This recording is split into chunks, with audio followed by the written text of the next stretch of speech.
Hello everyone, welcome back to my channel. आज के ये वीडियो क्लास 10 के स्टूडेंट्स के लिए बहुत ही ज़्यादा इम्पॉर्टेंट होने वाला है, क्योंकि आज के इस वीडियो में हम लोग संधि के बारे में सीखेंगे। जैसा कि आप सभी को पता है कि आपके सिलेबस में यानी कि क्लास 10 के सिलेबस में यड़ संधि ही आ रही है, तो उसी को हम लोग सीखेंगे। तो आज का ये वीडियो अगर आप देख लेते हैं तो आप कभी भी यड़ संधि को नहीं भूलेंगे। तो चलिए शुरू करते हैं।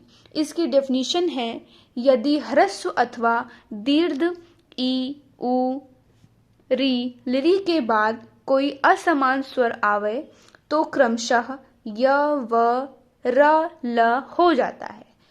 यहाँ पे ऊपर भी लिखा हुआ है कि यदि ई आए तो उसका हम लोग या बना देते हैं, उ आए तो हम लोग वा बना देते हैं, री आए तो हम लोग रा बना देते हैं और लिरी आए तो हम लोग ला बना देते हैं। चलिए कुछ एग्जाम्पल्स देखते हैं तो आपको अच्छे से समझ में आ जाएगा। तो ये है एग्जाम्पल, यदि प्लस अपि। तो इसको हम लोग कैसे पहचानते हैं, देखिए यहाँ पे दा है और दा के साथ यहाँ पे क्या लगा है, छोटी की मात्रा लगी है, यानी कि हम लोग छोटी ई पे हम लोग ध्यान देंगे। ठीक है, अब जिस पे छोटी ई की मात्रा लगेगी वो जो स्वर होगा वो आधा हो जाएगा, यानी कि दा पे लगी है छोटी की मात्रा तो दा हो जाएगा, आधा बन जाएगा। ठीक है, अब जहाँ पे प्लस के बाद जो शब्द लिखा होता है उसकी हम लोग पहला स्वर देखते हैं। तो पहला हमारा स्वर है यहाँ पे अ, तो आ है तो आ मिलकर मतलब, तो आ यहाँ पे क्या है, एक असमान स्वर है। मैंने अभी आपको डेफिनेशन में बताया कि असमान स्वर उसके साथ आना चाहिए। तो यहाँ पे अ जो है वो क्या काम कर रहा है, असमान स्वर के साथ काम कर रहा है। तो ई और जब आ मिलकर बनेंगे तो या मिल जाएगा। मैंने आप सभी को पहले भी बताया था कि ई जब बनेंगे तो हमें या देगा। ठीक है, तो इसका हमारा बनेगा यद्यपि, यानी कि अभी मैंने बताया कि दा जो है वो आपका आधा हो जाएगा और या हमारा बन जाएगा नया, तो आधा दा और या मिलकर यद्यपि आपका बन जाएगा। चलिए आगे देखते हैं। आगे है हमारा देवी प्लस अपर्णम। तो देखते हैं, अब देखिए वा के ऊपर छोटी की मात्रा लगी यानी कि ई आएगा और वा हमारा क्या हो जाएगा, आधा हो जाएगा। ठीक है, आगे हमारा आ क्या है, असमान स्वर है, तो ई और आ मिलकर क्या बनेंगे, या बनेंगे। मैंने आप सभी को बताया है। तो हमारा इसका आधा वा हो जाएगा और यहाँ का या, यानी कि देव्य पर्णम। नेक्स्ट है सु प्लस आगतम। ये मोस्ट इंपॉर्टेंट है, ये आपको याद कर लेना है। सु, इसमें देखिए छोटा ऊ की मात्रा लगी है और यहाँ पे आ असमान स्वर आया है, तो ये छोटा ऊ और आ मिलकर क्या बन जाएंगे, व, इसलिए यहाँ पे स्वागतम हो गया है। आगे है वधु प्लस आगनम। तो वधु में धा में क्या लगा है, छोटे ऊ की मात्रा लगी है और यहाँ पे आ क्या है, असमान स्वर है, तो ऊ और आ मिलके क्या बनाएंगे, व, और यहाँ पे धा जिसपे छोटे ऊ की मात्रा लगी वो आधा हो जाएगा, यानी कि वधवागमनम। ठीक है, आती है आगे है अति प्लस अधिक।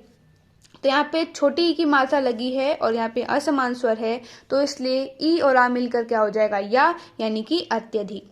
आगे है प्रति प्लस अच। अब यहाँ पे छोटी की मात्रा लगी है और यहाँ पे असमान स्वर है, तो यहाँ पे या बन जाएगा, यानी कि प्रत्यक्ष। आगे है सु प्लस अच। छोटे की मात्रा लगी है, यहाँ पे असमान स्वर है, यानी कि स्वच्छ यहाँ पे हो जाएगा। पितृ प्लस आज्ञा।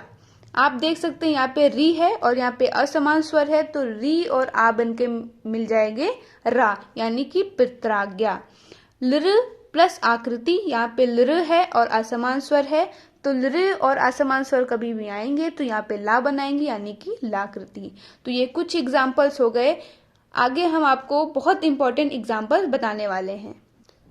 तो आशा है कि आप सभी समझ गए होंगे कि यड़ संधि कैसे बनती है। तो अब केवल हम लोग एग्जाम्पल्स पे बात करेंगे जो कि मोस्ट इम्पॉर्टेंट होने वाले हैं। तो आप सब देख सकते हैं कि यहाँ पे सन लिखे हुए हैं, तो ये 2011 में पूछा गया है, अति प्लस अधिकम। यद्यपि मैंने भी आपको बताया बहुत इंपॉर्टेंट है। देवी आज्ञा, ये भी इम्पॉर्टेंट है। और ये देख सकते हैं ऊपरी प्लस उत्कम यानी उपरयुक्तम, ये भी इम्पॉर्टेंट है। बाकी आप स्क्रीनशॉट लेकर पूरे याद कर सकते हैं। सुधि प्लस उपास्य, सधुपास्य, और ये आपका इति प्लस उक्तवा भी इम्पॉर्टेंट है। सु प्लस आगतम, ये तो इम्पॉर्टेंट है, देख सकते हैं कितने सारे एग्जाम पेपर्स में पूछा गया है।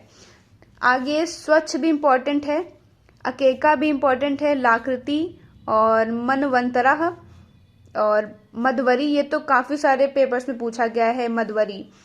वधवागमन इत्यादि इत्यत्र, और नार्युपदेशः अत्यंत अत्युक्तः, काव्यादि इत्युक्तम, देख सकते हैं मोस्ट इंपॉर्टेंट है सारे। अत्याचार, अभ्युदय, अभ्युत्तरम, प्रत्येक, प्रत्येकम, प्रत्युत्तरम। और है पर्युपास्ते, पर्युपकारः। और इधर भी कुछ इंपॉर्टेंट है, जैसे कि आपसे दधि प्लस आने वाला इंपॉर्टेंट है, और गुरु प्लस आदेशा, गुरुवादेशा, भात्र प्लस आदेशा, भात्रादेशा, पितृ प्लस आकृति, पित्राकृति, मातृ प्लस आकृति, मात्राकृति, पितृ प्लस आदेशा, पित्रादेशा। ये बहुत इंपॉर्टेंट है, ये 6-7 जितने भी हैं, देख सकते हैं कितने सारे एग्जाम पेपर्स में पूछे गए हैं, तो आप लोग को याद रखना है। और एक ही है मातृ प्लस आज्ञा, मात्राज्ञा। तो आज के वीडियो के लिए बस इतना ही। आई होप आप सभी को वीडियो अच्छा लगा होगा। तो मिलते हैं नेक्स्ट वीडियो में।